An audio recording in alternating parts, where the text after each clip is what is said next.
I'm Tom Stanley, and this short presentation will provide you a few things to consider as you explore options for your new farm venture. My contact information is provided here and at the end of the presentation, and you can also contact me through your local office of Virginia Cooperative Extension. My first question for you is, do you want to make some money farming? If generating income is not in your plans, that's perfectly fine. Virginia Cooperative Extension has a wide range of resources that can help you, but this presentation is intended for people who wish to generate income from farming. If generating farm income is one of your goals for your farm, this presentation is intended to give you some food for thought. All farms have land, labor, capital, and management. Whether you only have a 1,000 square foot greenhouse in your backyard or you have 10,000 acres, the land to which you have access is a major determinant of your options for the farm enterprise. Capital is the money and assets you're prepared to invest in the farm. A marketable vegetable or fruit crop could be grown for as little as $500 or less, whereas the purchase of livestock and/or equipment could cost $10,000 or more. If you are investing capital in your farm, how much money are you prepared to lose?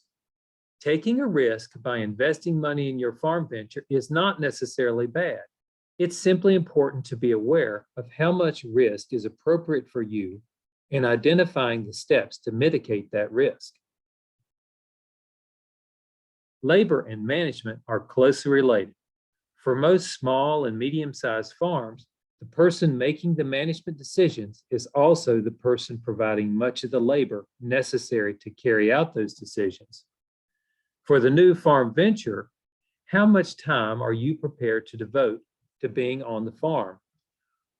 Are there particular seasons of the year you are more willing or less willing to be tied down to farm work? In general, keeping animals is a year-round commitment, whereas growing and marketing a crop can limit time commitments to certain parts of the year. But when growing a crop, those times of harvest and marketing can be very demanding. Personal and business liability needs to be a concern for any business venture. And these concerns are most commonly addressed with insurance instruments. The level and type of insurance coverage you need depends on the nature of your farm enterprise, and in particular, the extent to which your farm engages with the public. In general, the old adage is true. Higher return is almost always accompanied by higher risk, and we can see this illustrated in the following example. Here are two farms. One we will call farm wholesale, and the other one we will call farm retail. Farm wholesale consists of 30 acres, keeps about 40 sheep, and sells lambs each year to a regional livestock market on a wholesale basis. This farm also hosts a couple of local preschools for hay rides and farm activities in the spring and fall. These activities are free of charge and are limited to the children enrolled in that preschool. It turns out farm wholesale has relatively little liability exposure that cannot be addressed by a typical farm insurance policy.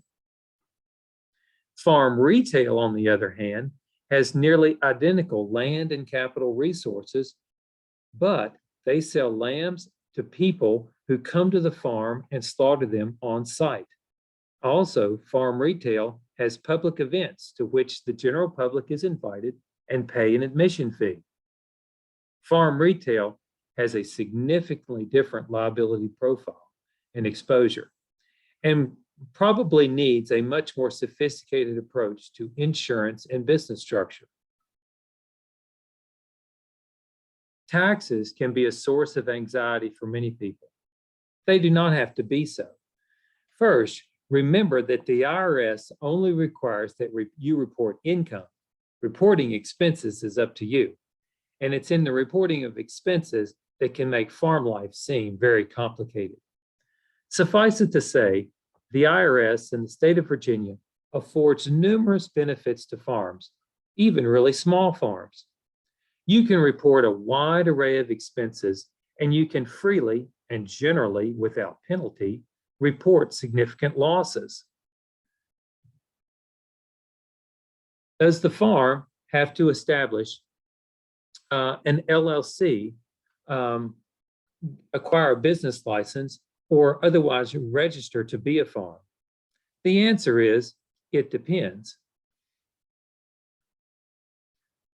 Referring back to our previous example, farm wholesale does not need a business license in their locality, and they simply can report profit or loss from farming on their standard individual return form 1040 and attach IRS Schedule F form on which income and expenses from farming are itemized.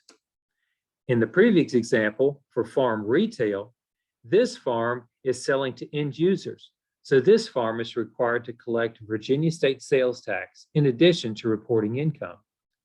But just because the farm retails product does not necessarily mean the farm needs to form an LLC. If you plan to sell product retail, a separate business entity may not be necessary at startup. But as the business grows, there may be a time that is appropriate to transition to a different business structure and insurance plan. What qualifies as a farm? There may be rules or ordinances specific to your locality, so check with your local zoning officials.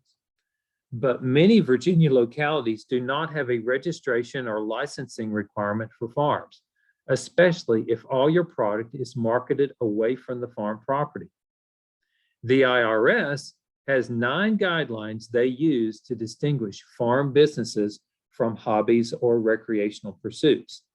These are not rules, and there is no obligation to adhere to all 9 of these guidelines.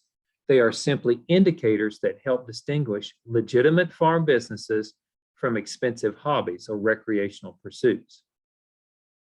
Number 1 is the manner in which the taxpayer carries out the activity. Is the business operated in a business-like manner? Does the operation have a complete and accurate set of books? And does the operator change production or management practices in order to improve profitability or profit potential for the farm? Number 2 is the expertise of the taxpayer or their advisors. Documenting your participation in Virginia Cooperative Extension programs is a good way to indicate and document how you are trying to learn and be the best farmer you can.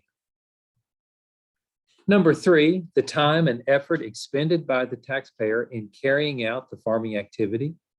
Number 4, expectation that the assets used in the activity may appreciate in value or earn enough money to justify their replacement as they are worn out.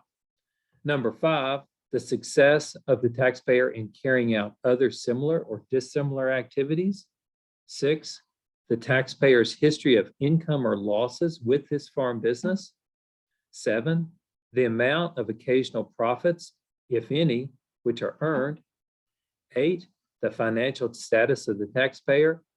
And 9, the elements of personal pleasure or recreation gained from the farming activities. Now, if farm assets are used exclusively for personal pleasure, this can be a red flag for the IRS.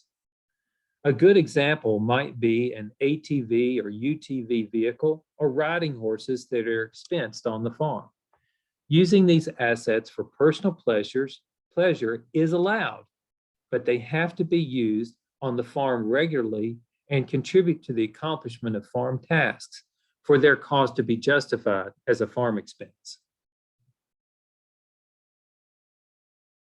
What I've presented here may seem daunting, but I hope this presentation and others in this series help you find your own path to success. I would like to leave you with these suggestions. First, start small, relative to where you eventually want to be. There's no better teacher than experience, and many aspects of farming are conducive to starting on a small scale. Second, seek advice, and we hope Virginia Cooperative Extension is a good source for that advice. Third, tap into local knowledge. Lifelong residence and a local community network is always a good thing to have. And finally, we hope you will find Virginia Cooperative Extension empowers you to access great resources. Feel free to contact me directly or through your local office of Virginia Cooperative Extension. Thank you.